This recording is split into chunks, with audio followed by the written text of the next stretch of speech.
Bueno, espero que estén muy bien. Empezamos nuevamente otra catequesis, gracias a Dios. Vamos a empezar con la oración en el nombre del Padre, del Hijo, del Espíritu Santo. Amén. Dios Padre Todopoderoso, te entregamos este momento, Señor, para que envíes tu Santo Espíritu. Te pedimos perdón por todas nuestras ofensas, Señor, por las veces en que te hemos fallado, por la pereza, por la falta de amor al prójimo y a nosotros mismos, Señor, por la falta de tu presencia en nosotros, porque te ignoramos, oh Padre Celestial, perdón. Te damos infinitas gracias por tus bendiciones, por tu amor incondicional. Bendito, alabado y adorado seas por siempre, oh Dios. Te entregamos este momento y que tu Santo Espíritu nos acompañe para que abra nuestras mentes, nuestros corazones y entendamos tu palabra. Todo esto te lo pedimos en el nombre del Padre, del Hijo y del Espíritu Santo. Amén. Bueno, los temas que vamos a tratar hoy es el tema 3 y 4, la creación, el primer pecado y cómo entró el pecado al mundo, los pecados capitales, veniales y mortales, y las oraciones básicas del católico, devociones, jaculatorias y indulgencias. Entonces, vamos a empezar con la creación del mundo, con el libro del Génesis en la palabra de Dios, que es el primer libro que está en la Sagrada Biblia en el Antiguo Testamento. Entonces, Génesis capítulo 1, versículo 1. En el principio, cuando Dios creó los cielos y la tierra, todo era confusión y no había nada en la tierra. Las tinieblas cubrían los abismos mientras el Espíritu de Dios aleteaba sobre la superficie de las aguas.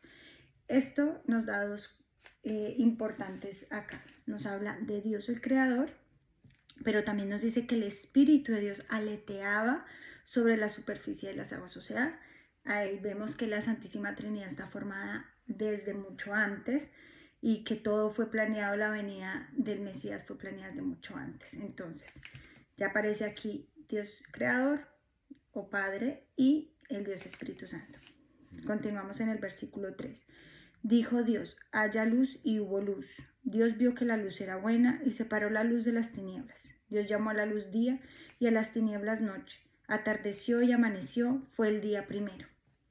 Dijo Dios, haya una bóveda en medio de las aguas para que separe unas aguas de las otras. Hizo Dios entonces como una bóveda y separó unas aguas de las otras, las que estaban por encima del firmamento de las que estaban por debajo de él. Y así sucedió. Dios llamó a esta bóveda cielo y atardeció y amaneció, fue el día segundo. Dijo Dios, júntense las aguas de debajo de los cielos en un solo depósito y aparezca el suelo seco. Y así fue. Dios llamó al suelo seco tierra y al depósito de las aguas mares. Y vio Dios que esto era bueno. Dijo Dios, produzca la tierra hierba, plantas que den semilla y árboles frutales que por toda la tierra den fruto con su semilla dentro, cada uno según su especie. Y así fue. La tierra produjo hierba, plantas que dan semilla y árboles frutales que dan fruto con su semilla dentro, cada una según su especie. Dios vio que esto era bueno, y atardeció y amaneció, fue el día tercero. Dijo Dios, haya luceros en el cielo que separen el día de la noche, que sirvan para señalar las fiestas, los días y los años, y que brillen en el firmamento para iluminar la tierra. Y así sucedió, e hizo Dios los dos grandes luceros, el lucero mayor para regir el día y el lucero menor para regir la noche, e hizo también las estrellas. Dios los colocó en lo alto de los cielos para iluminar la tierra, para recibir el día y la noche y separar la luz de las tinieblas. Y vio Dios que eso era bueno. Y atardeció y amaneció, fue el día cuarto. Dijo Dios, llénense las aguas de seres vivientes y revoloteen aves sobre la tierra y bajo el firmamento. Dios creó entonces los grandes monstruos marinos y todos los seres que viven en el agua según su especie y todas las aves según su especie. Y vio Dios que todo ello era bueno. Las bendijo Dios diciendo, crezcan, multiplíquense y llenen las aguas del mar y multiplíquense asimismo las aves sobre la tierra. Y atardeció y amaneció, fue el día quinto. Dijo Dios, produzca la tierra vivientes según la especie, animales del campo, reptiles y fieras. Y así fue. Dios hizo las distintas clases de animales salvajes según su especie, los animales del campo según sus especies, y todos los reptiles de la tierra según sus especies. Y vio Dios que todo esto era bueno. Dijo Dios: hagamos al hombre a nuestra imagen y semejanza, que tenga autoridad sobre los peces del mar y sobre las aves del cielo, sobre los animales del campo, las fieras salvajes y los reptiles que se arrastran por el suelo. Y creó Dios al hombre a su imagen y semejanza. A imagen de Dios los creó, varón y mujer los creó. Dios los bendijo diciéndoles: sean fecundos y multiplíquense, llenen la tierra y sométanla. Tengan autoridad sobre los peces del mar, sobre las aves del cielo y sobre todo ser viviente que se mueve sobre la tierra. Dijo Dios: hoy les entrego para que se alimenten toda clase de plantas con semillas que hay sobre la tierra y toda clase de árboles frutales. A los animales salvajes, a los aves del cielo y a todos los seres vivientes que se mueven sobre la tierra, les doy pasto verde para que coman, y así fue. Dios vio que todo cuanto había hecho era muy bueno, y atardeció y amaneció y fue el día sexto. Así estuvieron terminados el cielo, la tierra y todo lo que hay en ellos. El día séptimo Dios tuvo terminado su trabajo y descansó en ese día de todo lo que había hecho. Bendijo Dios el séptimo día y lo hizo santo, porque ese día descansó de sus trabajos después de toda creación que había hecho. Aquí viene la continuación después de creados el cielo y la tierra. Entonces, ese es en el versículo, dice 4a del capítulo 2, pero lo vamos a dejar hasta acá porque ya vamos a andar un poquito más sobre lo que él fue creando, pero importante. Entonces, Dios creó todo de la nada, ¿verdad? Él es nuestro creador. Entonces, en el principio Dios creó el cielo y la tierra. Tres cosas se afirman en estas primeras palabras de la Escritura. El Dios eterno ha dado principio a todo lo que existe fuera de él. Solo él es creador. El verbo crear en hebreo, bara, tiene siempre por sujeto a Dios. La totalidad de lo que existe, expresada por la fórmula el cielo y la tierra, depende de aquel que le da el ser. En el principio existía el verbo, y el verbo era Dios. Todo fue hecho por él, y sin él nada ha sido hecho. Entonces, también podemos encontrar algo de estas palabras en el Evangelio de Juan, capítulo 1, versículo del 1 al 3. El Nuevo Testamento revela que Dios creó todo por el Verbo eterno, su Hijo amado. Entonces, lo que les decía, vemos que se menciona Dios como Padre Creador, Dios Hijo como Verbo y Dios Espíritu Santo. En Él fueron creadas todas las cosas, en los cielos y en la tierra. Todo fue creado por Él y para Él. Él existe con anterioridad a todo, y todo tiene en Él su consistencia. Esto también lo podemos encontrar en el Nuevo Testamento, en Colosenses capítulo 1, versículo del 16 al 17. La fe de la Iglesia afirma también la acción creadora del Espíritu Santo. Él es el dador de vida, el Espíritu creador, la fuente de todo bien. La acción creadora del Hijo y del Espíritu, insinuada en el Antiguo Testamento, revelada en la Nueva Alianza, inseparablemente una con la del Padre, es claramente afirmada por la regla de la fe de la Iglesia. Solo existe un Dios, es el Padre, es Dios, es el Creador, es el Autor, es el Ordenador. Ha hecho todas las cosas por sí mismo, es decir, por su verbo y por su sabiduría. En el Hijo y el Espíritu, que son como sus manos, la creación es la obra común de la Santísima Trinidad. El mundo ha sido creado para la gloria de Dios. Creemos que Dios creó el mundo según su sabiduría. Este no es producto de una necesidad cualquiera, de un destino ciego o del azar. Creemos que procede de la voluntad libre de Dios, que ha querido hacer participar a las criaturas de su ser, de su sabiduría, de su bondad, porque tú has creado todas las cosas. Por tu voluntad, lo que no existía fue creado. Lo podemos leer en Apocalipsis capítulo 4, versículo 11. Cuán numerosas son tus obras, Señor. Todas las has hecho con sabiduría. Esto lo encontramos en el Salmo 104, en el versículo 24. Bueno es el Señor para todos y su ternura sobre todas las obras. Esto lo encontramos en el Salmo 145, versículo 9. Los ángeles y los hombres, criaturas inteligentes y libres, deben caminar hacia su destino último por elección libre y amor de preferencia. Por ello puede desviarse. De hecho, pecaron y fue así como el mal moral entró en el mundo, incomparablemente más grave que el mal físico. Dios no es de ninguna manera, ni directa ni indirectamente, la cápsula del mal moral.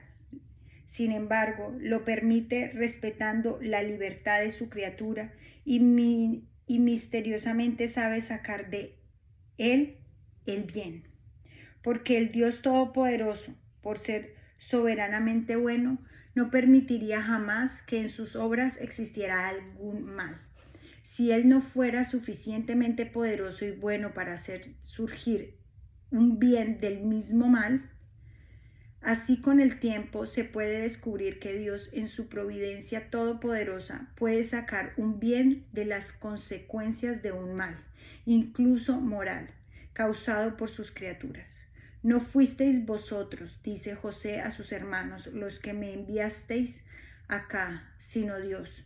Aunque vosotros pensabais hacerme daño, Dios lo pensó para bien, para hacer sobrevivir un pueblo numeroso. Esto lo puedes encontrar en Génesis capítulo 45, versículo 8, al capítulo 50, versículo 20. Esta es la historia de José, que fue, él era como, por decirlo así, el favorito, y sus hermanos, sus dos hermanos, sintieron envidia de él. Entonces decidieron un día venderlo como esclavo. De hecho, uno de los hermanos quería era asesinarlo, pero había otro que por el Espíritu Santo de Dios le dijo que eso ya era algo muy grave, un pecado muy grave. Entonces decidieron venderlo. Y él sufrió mucho. Le hicieron creer al papá que él había muerto comido por un lobo. Pero era mentira todo. El papá de ellos sufrió demasiado. Entonces, esta historia la encuentran ustedes en Génesis en el capítulo 45 para que la lean. De hecho, en Semana Santa casi siempre la transmiten en diferentes plataformas. La historia de José, creo que también están muñequitos en algunas plataformas. Importante que la vean porque hace parte de los relatos bíblicos y es importante conocer estas historias para entender este contexto. Entonces, es el mejor ejemplo que hay cuando se refiere que Dios incluso saca de algo muy malo algo bueno, no porque Dios haya mandado la maldad. Dios no manda la enfermedad, Dios no manda la desgracia financiera, Dios no manda nada de esas cosas. Todo eso ocurre como consecuencia de nuestras decisiones, porque somos libres. Dios nos dio libertad y Él no altera la libertad de nosotros. Él no nos somete, a diferencia del enemigo que siempre manipula y busca someternos, influenciarnos a su acomodo. Él sí busca manipularnos. Dios quiere que lo elijamos de manera libre. Entonces, cuando hacemos algo malo, están las consecuencias de eso malo que hicimos. Y las personas siempre dicen, pero ¿por qué un ejemplo, esta enfermedad? Bueno, hay que hacer un análisis. Recordemos que la enfermedad tiene diferentes situaciones. Una es la emocional, una es la psicológica y otra es obviamente la física. Entonces, cuando se juntan estas tres, estalla.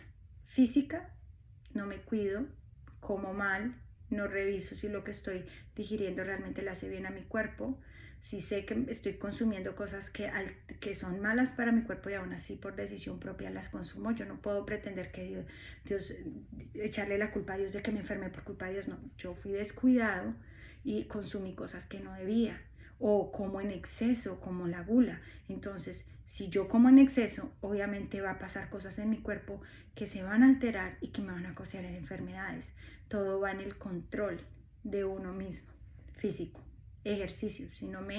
Si ya se sabe que está comprobado que el ejercicio es salud, obviamente nadie está diciendo que te excedas en ejercicio porque los excesos son malos, pero sí poder hacer una rutina de 30, 40 minutos diarios y eso te trae salud, como caminar, trotar o algo que puedas hacer en tu casa, estiramientos y esto, te va a ayudar a tu salud. No lo hago, entonces tengo consecuencias físicas. A nivel emocional, si no tengo la capacidad de perdonar, si guardo rencor, odio, que son sentimientos muy malos, pues obviamente eso va a generar problemas en mi cuerpo porque está comprobado científicamente que sí altera la salud. Entonces, y por ende va muy ligado lo emocional de lo psicológico. Entonces, no podemos pretender o creer que Dios nos manda las enfermedades. Todo es consecuencia de nuestras decisiones, de cómo vivimos nuestro día a día. Esa es la realidad. Pero a pesar de que nosotros tomamos malas decisiones, por ende tenemos consecuencias contrarias a lo que queremos o que no nos gustan, Dios toma eso para un bien. Un ejemplo, ¿cómo Dios puede tomar una enfermedad? Si tú en la enfermedad la entregas con amor, no reniegas, no dices malas palabras en la enfermedad por el dolor, sino por el contrario,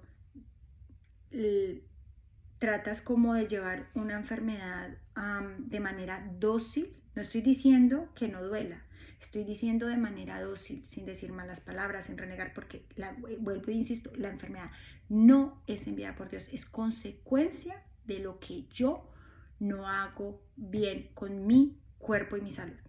Entonces, si esta enfermedad yo la ofrezco a Dios, le digo, Señor, te ofrezco esta enfermedad en reparación de mis pecados, y el dolor lo llevo de una manera noble, porque entiendo que en la mayoría de los casos, al parecer, en muchas culturas han enseñado a que si siento un dolor tengo que decir groserías, tengo que renegar. Pues no. Y digo en algunas culturas porque pues, yo no fui educada así. En mi caso personal, a mí no me educaron que cuando tenga enfermedad diga malas palabras, todo lo contrario. Siempre me enseñaron que si sentía dolor le ofreciera a Dios y no tenía por qué llenarme de ira en contra de otras personas que no tenían la culpa de lo que a mí me estaba pasando. Entonces, llevar una enfermedad de manera noble y ofreciéndosela a Dios, ese dolor, ese sacrificio, que es como sacrificio de reparación, ahí ya estás haciendo algo que es muy malo, se está volviendo en algo bueno, porque Dios toma tu palabra y acepta tu enfermedad como reparación, y entonces ahí ya tú tienes como méritos con el de arriba para lo que llamamos llegar al cielo, ¿no? La salvación. Entonces, ese es un ejemplo. Y está este de José, que es muy claro. Los hermanos tenían la intención de venderlo, deshacerse de él por envidia, pero Dios lo lleva en un proceso en el que sí fue esclavo, fue maltratado, fue ultrajado, pero en ese proceso de maltrato y todo, tuvo confrontaciones con Dios, cuestionó a Dios, se peleó con Dios, pero Dios lo seguía educando en ese proceso para que él tuviera humildad. Y una vez vio Dios que realmente la aprendió y tuvo humildad en su corazón, le trajo cosas mejores a su vida, donde él terminó siendo el segundo más importante después del faraón, gobernador de Egipto, administrando la comida para Egipto y salvando muchas personas a través de él, con el alimento en la época de hambruna. Entonces vemos cómo Dios, de algo muy malo, nos ayuda a purificar el corazón para que sea humilde también, porque en él de pronto vio que sí había soberbia, había ego, entonces egocentrismo. Entonces lo que hizo fue aprovechar esa situación tan desagradable y tan triste que es ver que un hermano te traicione y empezar a purificarlo en el dolor. Entonces, no todo lo podemos tomar como malo. Dios no manda las cosas, insisto, nosotros solitos decidimos. Continuamos. Del mayor mal moral que ha sido cometido jamás, el rechazo a la muerte del Hijo de Dios, causado por los pecados de todos los hombres, Dios, por la superabundancia de su gracia, sacó el mayor de los bienes, la glorificación de Cristo y nuestra redención. Sin embargo, no por esto el mal se convierte en un bien. O sea, no quiere decir que lo malo se vuelva bueno. Dios saca de la parte negativa, buscar que nosotros aprendamos en medio del dolor para acercarnos a Él y purificar nuestro corazón y hacernos humildes. Ok. El hombre. Dios creó al hombre a su imagen A imagen de Dios lo creó, hombre y mujer los creó. Lo acabamos de leer en Génesis capítulo 1, versículo 27. El hombre ocupó un lugar único en la creación.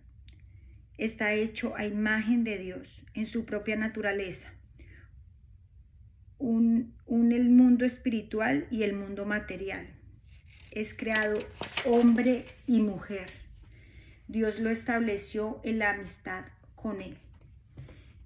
Nos creó hombre y mujer y Dios no se equivoca. Dios no pone en el cuerpo equivocado a la persona. Eso es mentira y es un engaño del demonio. ¿Por qué el demonio? Porque el demonio no tiene identidad, por lo cual ataca nuestra identidad, que es el perfecto amor que Dios nos dio, habernos creado a imagen y semejanza de Él, darnos identidad, hombre y mujer, nos dio identidad, pero con el tiempo se ha degradado esa identidad, porque entró el pecado cuando Eva se dejó convencer de la serpiente. Y al entrar el pecado, se abrió una puerta para atacar al ser humano, y donde el enemigo se ha dado cuenta que lo puede atacar más fácilmente es por el lado de la identidad y la lujuria. Entonces, al combinar estas dos cosas y nuestra debilidad mental y nuestros vacíos emocionales, porque el enemigo ataca a la familia, si ustedes se dan cuenta, el gran problema de hoy en día está en el ataque a la familia. La familia como núcleo que Dios mismo lo confirmó al enviar a su hijo a una familia, María, José, es una familia, es un matrimonio, es una familia. El niño Jesús es una familia. ¿Qué ataca más él? La familia. ¿Cómo la ataca? Con el ego de cada una de las partes, que fue lo que pasó acá en Génesis cuando Eva, que lo voy a leer precisamente para que sea más profundo esta explicación. Vamos a continuar en el capítulo 2, en el versículo 4b. El día en que Yahvé Dios hizo la tierra y los cielos, no había sobre la tierra arbusto alguno, ni habría brotado. No, yo creo que nos vamos a adelantar porque ahí está eso. Está como haciendo un resumen de lo que ya habíamos leído. Ok, vamos a irnos al capítulo 2, versículo 19. Entonces Yahvé, Dios, formó de la tierra a todos los animales del campo y a todas las aves del cielo, y los llevó ante el hombre para que les pusiera nombre. Imagínate el nivel de amor que nos tenía y de autoridad que nos dio, esa identidad que nos da, dándonos autoridad, y nos pone a ponerle nombre a los animales. Y el nombre de todo ser viviente, de ser el que el hombre le había dado. O sea, el hombre le asignó los nombres a todo ser viviente que hay en el mundo. La autoridad que Dios nos dio, ese amor. El hombre puso nombre a todos los animales, a las aves del cielo y a las fieras salvajes, pero no se encontró a ninguno que estuviera a su altura y lo ayudara. Entonces Yahvé hizo caer en un profundo sueño al hombre, y éste se durmió. Le sacó una de sus costillas y rellenó el hueco con carne. De la costilla que Yahvé había sacado al hombre, formó una mujer y le llevó ante el hombre. Entonces el hombre exclamó: esta sí es huesos de mis huesos y carne de mi carne. Esta será llamada mujer porque ha sido tomada de su costilla. Por eso el hombre deja a su padre y a su madre para unirse a su mujer, y pasan a ser una sola carne. Los dos estaban desnudos, hombre y mujer, pero no sentían vergüenza. No sentían vergüenza porque todo estaba dentro de una naturaleza y un orden divino. Entonces acá viene el entender por qué es atacada la familia y la identidad. La serpiente era el más astuto de todos los animales del campo que Yahvé Dios había hecho. Dijo a la mujer: ¿es cierto que Dios les ha dicho no coman de ninguno de los árboles del jardín?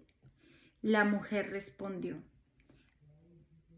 a la serpiente: podemos comer de todos los frutos de los árboles del jardín, pero no de ese árbol que está en medio del jardín, pues Dios nos ha dicho, no coman de él, ni lo prueban siquiera, porque si lo hacen morirán.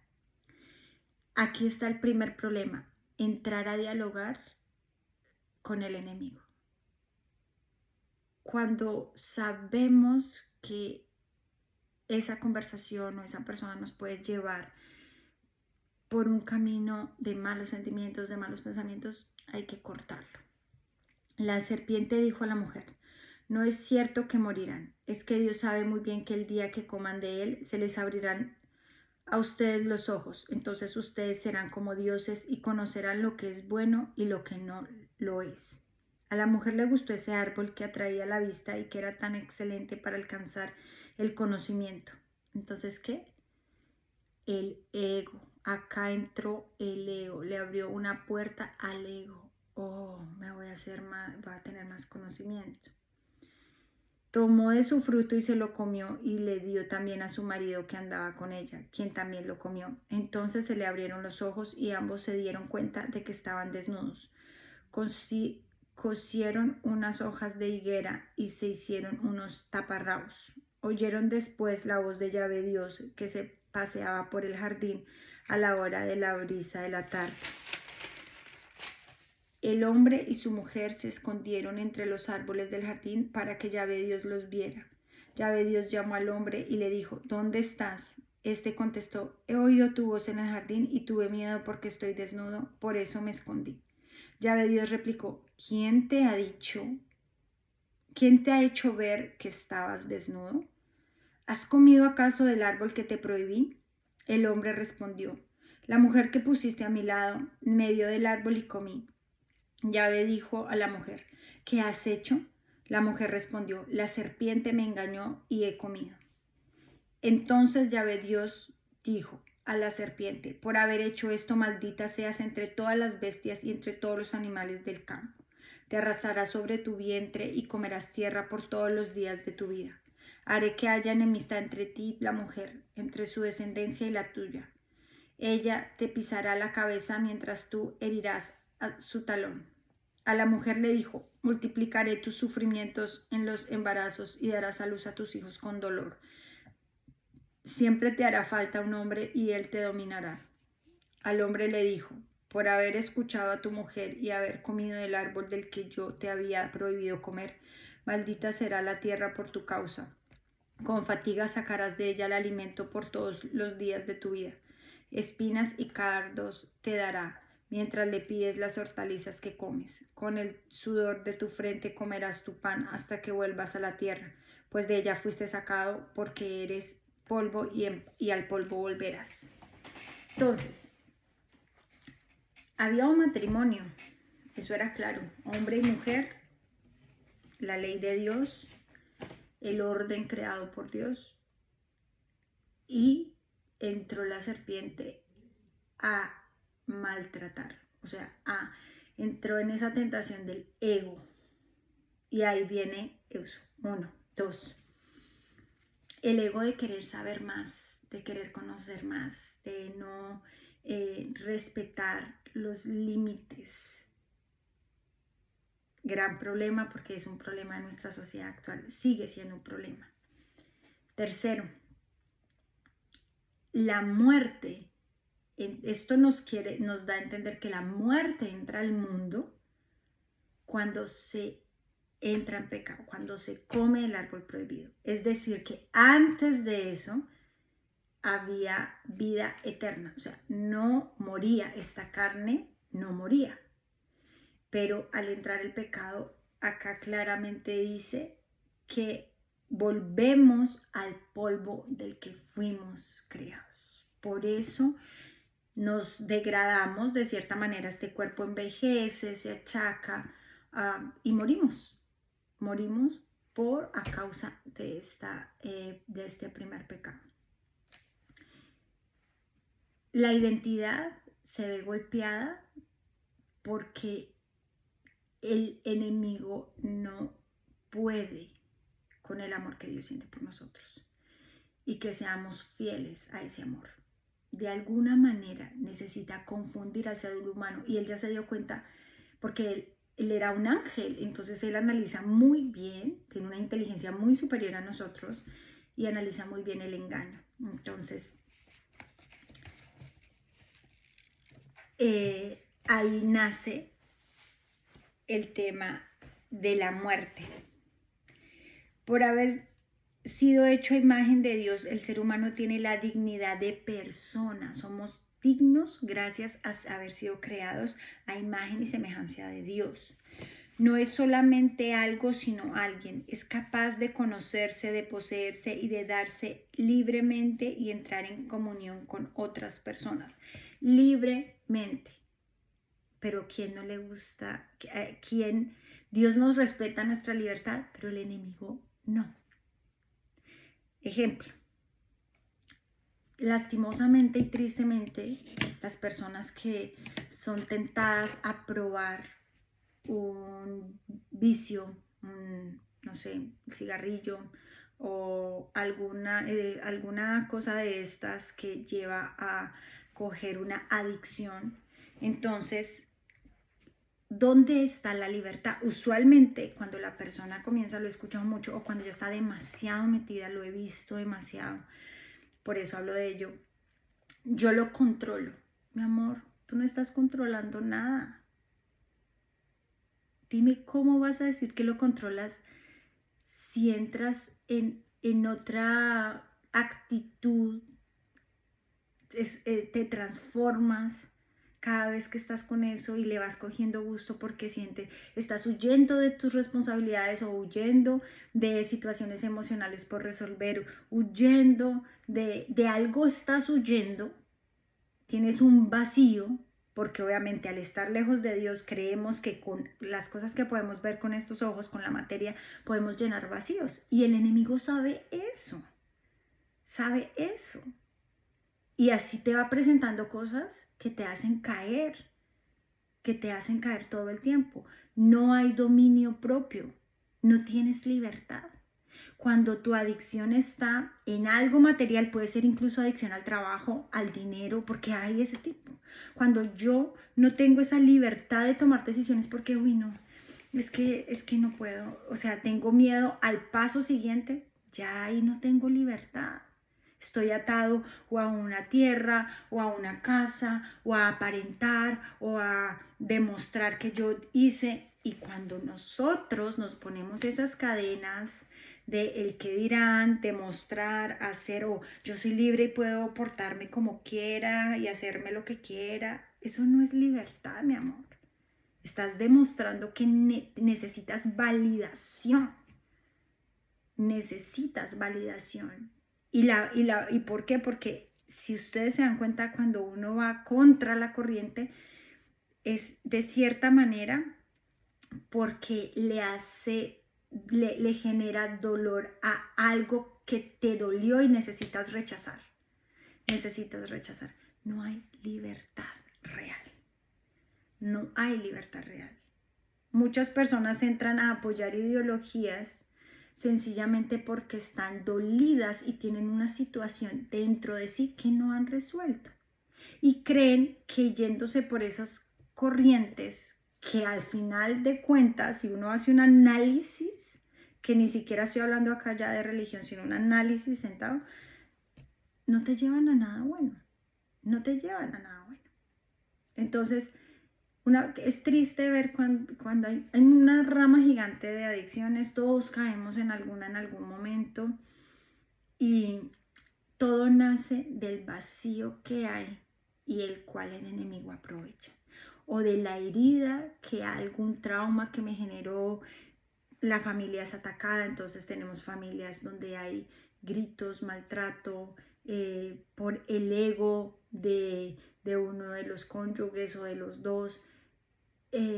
Y todo eso lleva a traer obviamente afectaciones en los hijos que crecen resentidos, dolidos, con carencias emocionales.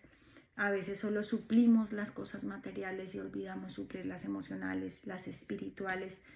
Y todo esto va creciendo como una bola de nieve gigante que cuando este joven, este niño crece, esta niña crece, los arrastra. Y el enemigo es experto en crear esas cosas, en buscar que existan esas cosas para confundirnos y para seguir que el pecado siga abundando y que nosotros pues no nos demos cuenta para no tener esa oportunidad de vivir en comunión con Dios y salvar nuestra alma, o que nos cueste más salvar nuestra alma. Entonces, es capaz de conocerse, poseerse y de darse libremente y entrar en comunión con otras personas. Y es llamado por la gracia a una alianza con su Creador, a ofrecerle una respuesta de fe y de amor que ningún otro ser puede dar en su lugar.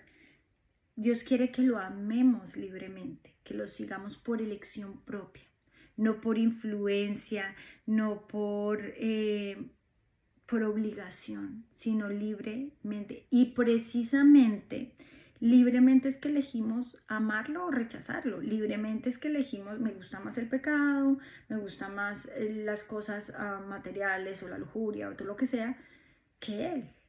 Es muy sencillo. Es que elegirle a Él implica alejarme de estas tentaciones, pero a mí me gustan, entonces prefiero hacerlo a un lado o decir que puedo tener las dos. Cuando no, Señor, no hay punto medio.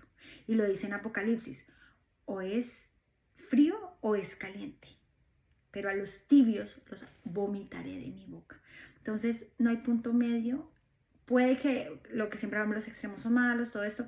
En ciertas situaciones muy de este mundo, los extremos son malos. Pero en el tema espiritual, y aquí estamos hablando netamente del tema espiritual, no hay los extremos. El extremo malo, pues es irse por el mal, o sea, elegir la parte oscura, ¿no? Pero elegir el bien es muy bueno, pero a nivel espiritual no hay punto medio. Tú no puedes negociar, decir que tienes a Dios en tu corazón y negociar al mal. Un ejemplo, tú no puedes decir que eres católico o cristiano, no sé, de alguna religión, creer en Dios, pero creer que puedes asesinar y eso te salva, que hay religiones que creen en eso. O sea, no tiene ni punto ni raíz. Tú lo buscas en la Biblia, en las enseñanzas de Jesucristo, en el Antiguo Testamento, y en ningún lado. Al contrario, voy a leer acá en el mismo Génesis, que es donde empieza todo, está lo que pasó. Adán y Eva tuvieron 2 hijos, Caín y Abel. Caín sintió celos de su hermano y lo asesinó. ¿Y Dios qué hizo? Lo desterró, lo castigó. Entonces ya, y están los 10 mandamientos sagrados, en el cual uno dice no matar. Entonces, ¿cómo supuestamente Dios va a decir que si tú matas a cierto número de personas vas a salvar tu alma? Eso no tiene lógica, no hay fundamento, ni científico, ni espiritual, ni religioso, no lo hay. Entonces, en ese orden de ideas, tenemos que tener un poquito de sentido también, sentido común en estas cosas. Y no decir, es que yo puedo hacer esto y Dios me... Claro, Dios es bondadosísimo, Dios te perdona, y eso lo vamos a seguir hablando más adelante, pero Dios, así como le dijo a María Magdalena cuando la iban a apedrear, vete y no peques más. Él la perdonó, pero le dijo muy claro, no peques más. Él no le dijo, oh, claro, yo te perdono, sigue tu vida como si nada. No, no es así. Dios nos ama, Dios nos perdona, pero si realmente en nuestro corazón hay propósito de enmienda, o sea, propósito de cambio, de reparar lo que hice mal y de cambio, obviamente por mí mismo no puedo, por eso busco la gracia de Dios para que Él ayude a transformarme, a que Él rompa esas cadenas que traigo de pecado, de vicio, de inclinaciones mal hechas, pero tiene que haber una disposición en mi alma, que Dios vea que hay una disposición y Él actúa dándome las ayudas necesarias para rechazar esas cosas. Entonces no es, es que Dios es misericordioso, ¿cómo le dicen? Lo que ahora se ve mucho, en que dicen, Dios es misericordioso, como si Dios todo lo permitiera. No es así. Él dejó una ley muy clara, muy establecida. Hay 10 mandamientos que les vamos a ver, que es otro tema más adelante. Y eso, sencillamente, por más que tratemos de maquillar las cosas, el único que quiere que maquillemos las cosas es el enemigo, porque él quiere que te condenes. Él no quiere que te salves, Él quiere es que te pierdas el amor de Dios, porque Él es una persona llena de odio, de mentiras, de resentimientos. Entonces, obviamente eso es lo que quiere. Continuamos. Dios creó todo para el hombre, pero el hombre fue creado para servir y amar a Dios y ofrecerle toda la creación. Ese es el propósito por el cual fuimos creados, para amar y servir a Dios, ofrecernos a Él, pero de manera libre y voluntaria. Entonces, la escritura y la tradición no cesan de enseñar y celebrar esta verdad fundamental. El mundo ha sido creado para la gloria de Dios. Dios ha creado todas las cosas, explica San Buenaventura en su escrito Non propter gloriam augedam sed porter gloriam manifestandam et proper gloriam sam comunicadam. Es en latín. No para aumentar su gloria, sino para manifestarla y comunicarla.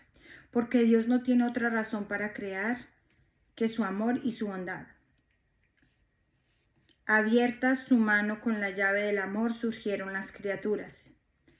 Y el Concilio Vaticano I explica, en su bondad y por su fuerza todopoderosa, no para aumentar su bienaventuranza ni para adquirir su perfección, sino para manifestarla por los bienes que otorga a sus criaturas. El solo Verbo, Dios en su libérrimo designio, en el comienzo del tiempo, creó de la nada a la vez una y otra criatura, la espiritual y la corporal. La gloria de Dios consiste en que se realice esta manifestación y esta comunicación de su bondad, para las cuales el mundo ha sido creado, hacer de nosotros hijos adoptivos por medio de Jesucristo según el beneplácito de su voluntad, para la alabanza de la gloria de su gracia. Esto lo vemos en Efesios capítulo 1, versículo del 5 al 6. Porque la gloria de Dios es el hombre vivo y la vida del hombre es la visión de Dios. Si ya la revelación de Dios por la creación procuró la vida a todos los seres que viven en la tierra, ¿cuánto más la manifestación del Padre por el Verbo procurará la vida a los que ven a Dios? El fin último de la creación es que Dios, creador de todos los seres, sea por fin todo en todos. Lo leemos en Primera de Corintios capítulo 15, versículo 28. Procurando al mismo tiempo su gloria y nuestra felicidad. Entonces, ya sabemos que nuestro trabajo es interiorizar ese amor que Dios nos tiene y darnos a Él de manera libre. Todas las criaturas visibles, solo el hombre es capaz de conocer y amar a su Creador. Es la única criatura en la tierra a la que Dios ha amado por sí misma. Solo Él está llamado a participar por el conocimiento y el amor en la vida de Dios. Para este fin ha sido creado y esta es la razón fundamental de su dignidad. Entonces, es importante acá ya cada uno que reflexione, porque Dios no se equivoca y solo hay hombre y mujer. Ese es el orden natural que existe. Todo lo demás es caos y confusión del enemigo. Por haber sido hecho imagen de Dios, el ser humano tiene la dignidad de persona, que ya lo habíamos hablado anteriormente. La persona humana creada a imagen de Dios es un ser a la vez corporal y espiritual. El relato bíblico expresa esta realidad con un lenguaje simbólico cuando afirma que Dios formó al hombre con polvo del suelo e insufló en sus narices aliento de vida y resultó el hombre un ser viviente. En Génesis capítulo 2, versículo 7 leímos eso. Por tanto, el hombre en su totalidad es querido por Dios. A menudo el término alma designa en la Sagrada Escritura la vida humana, a toda la persona humana, pero designa también lo que hay detrás, lo que hay más íntimo en el hombre y de más valor en él, aquello por lo que es particularmente imagen de Dios. Alma significa el principio espiritual del hombre.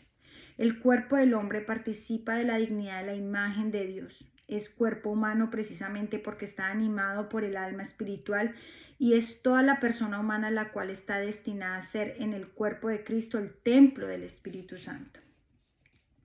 La unidad del alma y del cuerpo es tan profunda que se debe considerar al alma como la forma del cuerpo. Es decir, gracias al alma espiritual, la materia que integra el cuerpo es un cuerpo humano y viviente en el hombre. El espíritu y la materia no son dos naturalezas unidas, sino que su unión constituye una única naturaleza.